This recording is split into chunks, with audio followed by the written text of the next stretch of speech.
Bienvenidos al canal donde la historia criminal cobra vida. Si te apasionan las narrativas de ascenso y caída de figuras legendarias, te invito a que te suscribas ahora mismo y actives la campanita. Hoy nos sumergiremos en la vida de un hombre que redefinió el narcotráfico y desafió a una nación. Carlos Leder Rivas. El nombre de Carlos Enrique Leder Rivas se inscribe con letras de fuego y pólvora en la crónica negra del narcotráfico. Nacido el 7 de septiembre de 1949 en Armenia, Quindío, en el corazón del eje cafetero colombiano, su destino fue un cruce de culturas y ambiciones. Hijo de un ingeniero alemán, Hans Leder, y de una profesora colombiana, Elena Rivas, la dualidad de su origen marcó su personalidad y su trayectoria. Aunque su familia no era pobre, la estabilidad se rompió cuando sus padres se divorciaron, y Carlos, todavía un adolescente turbulento, viajó a Estados Unidos a mediados de los años 60 buscando el sueño americano que pronto se torcería en pesadilla criminal. Sus inicios no fueron como capo, sino como un delincuente menor de cuello blanco, involucrado en la red de contrabando y robo de vehículos entre Estados Unidos y Sudamérica. Una actividad que le proporcionó sus primeros ingresos ilícitos y su bautismo de fuego. Se estableció brevemente en Detroit y posteriormente en Nueva York.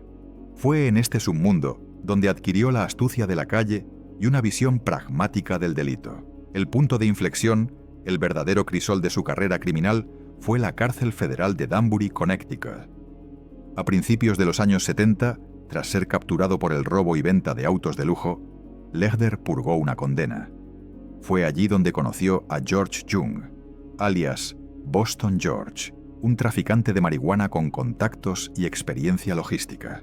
Jung le habló del negocio del contrabando aéreo y de la inmensa demanda de drogas en Estados Unidos. Pero Leder, con su mente calculadora y obsesiva, no se interesó en la marihuana, sino en la cocaína, un producto más compacto, más fácil de transportar y con un margen de ganancia exponencial. Juntos, Jung y Leder idearon el concepto que revolucionaría el tráfico: una ruta aérea directa y eficiente para transportar toneladas de cocaína.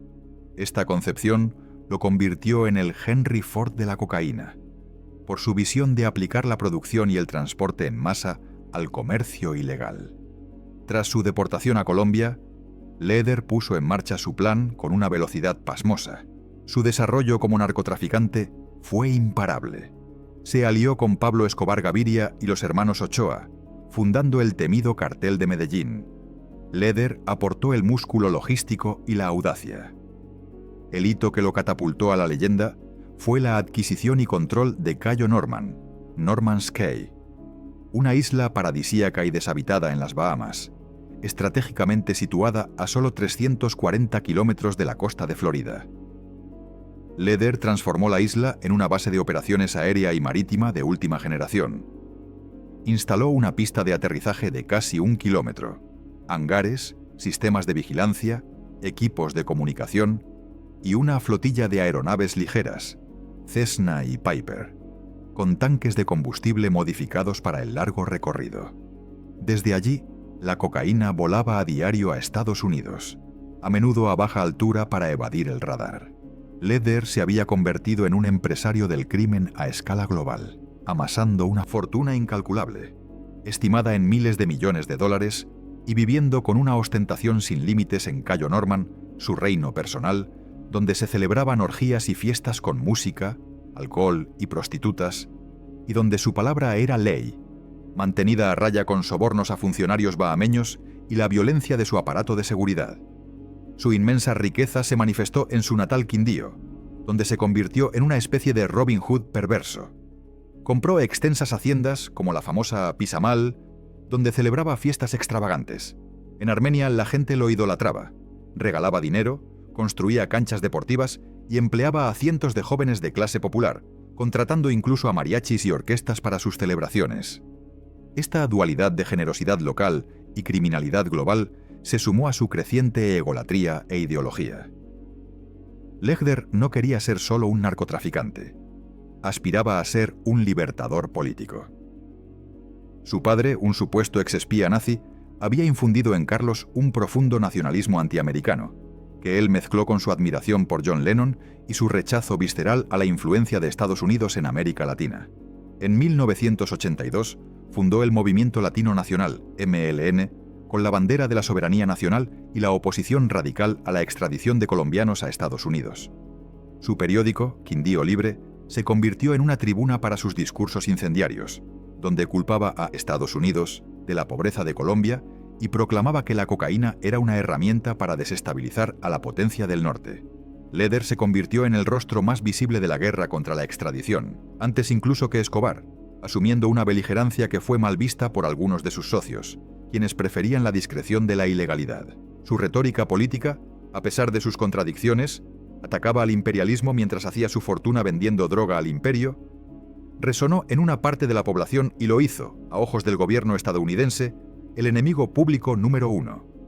La presión de la DEA y del gobierno de EUU sobre las Bahamas forzó el cierre de la ruta de Cayo Norman a mediados de los 80, lo que marcó el inicio de su caída. El cartel de Medellín, con Leder a la cabeza, intensificó la guerra de terror. Tras el asesinato del ministro de Justicia, Rodrigo Lara Bonilla, en 1984, y la reactivación del tratado de extradición, Leder se convirtió en un fugitivo. Su carácter volátil y su fanatismo ideológico lo hicieron insostenible para el cartel. La leyenda no oficial, pero persistente, es que fue el propio Pablo Escobar quien, cansado de las extravagancias y la imprudencia de Leder, y posiblemente temiendo su creciente inestabilidad, lo traicionó a las autoridades. Si te está apasionando esta historia de megalomanía y caída, no te detengas. Dale un buen like a este video y compártelo con tus amigos. El final de su imperio llegó abruptamente. El 4 de febrero de 1987, Carlos Leder fue capturado en la finca La Estrella, en Guarne, Antioquia. El operativo realizado por un comando especial de la Policía Nacional fue rápido y, para muchos, orquestado desde las sombras. La extradición fue inmediata, un acto de desafío del gobierno colombiano a los narcos.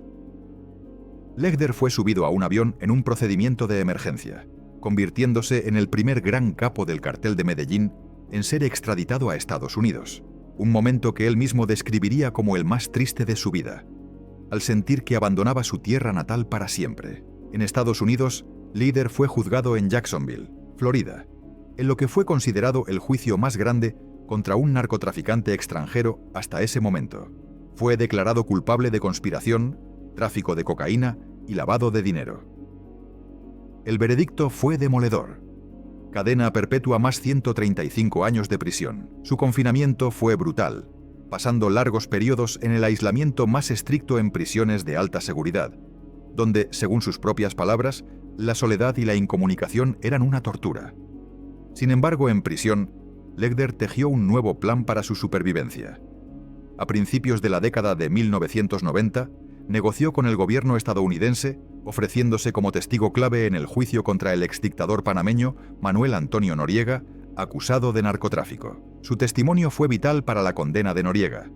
A cambio, su condena inicial fue reducida a 55 años, bajo la promesa de una futura libertad y reubicación en un programa de protección de testigos, aunque el cumplimiento de este acuerdo estuvo rodeado de secretismo y disputas legales a lo largo de los años. Leder alegó en múltiples ocasiones que el gobierno estadounidense había incumplido su parte del trato, manteniéndolo en el olvido y negándole la libertad anticipada prometida.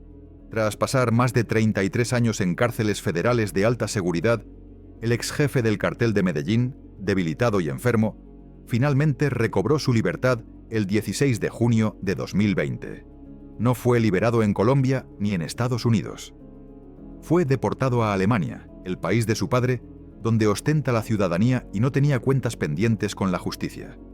Llegó a Frankfurt con un diagnóstico de cáncer, el cual, según posteriores declaraciones, logró superar con tratamientos alternativos. Su liberación en medio de la pandemia de COVID-19 fue discreta y hoy reside con bajo perfil, buscando escribir un nuevo capítulo como autor de su propia biografía, donde afirma buscar la verdad y advertir a la juventud sobre los peligros del camino que él eligió. El hombre que una vez desafió a dos gobiernos y que creyó ser el artífice de una revolución, vive hoy el epílogo de su tumultuosa existencia en Europa, lejos de la cocaína, la violencia y los reflectores de su época dorada. La historia de Carlos Leder Rivas es un prisma de contradicciones. El bandido con ideología, el logístico brillante con personalidad explosiva, el Henry Ford de la cocaína que acabó sus días como un anciano exiliado. Su vida marcó un antes y un después, demostrando que el narcotráfico podía ser un negocio de escala industrial y un vehículo para la intromisión política y el terror. Su extradición abrió las compuertas de una guerra que costó miles de vidas, y su figura sigue siendo un recordatorio sombrío de la época más violenta de la historia colombiana.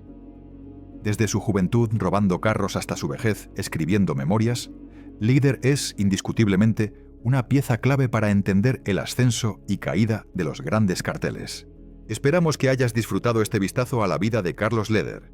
Si quieres ver más historias y análisis como este, por favor, suscríbete al canal y activa la campanita. Queremos saber tu opinión. ¿Qué es lo más sorprendente que aprendiste hoy?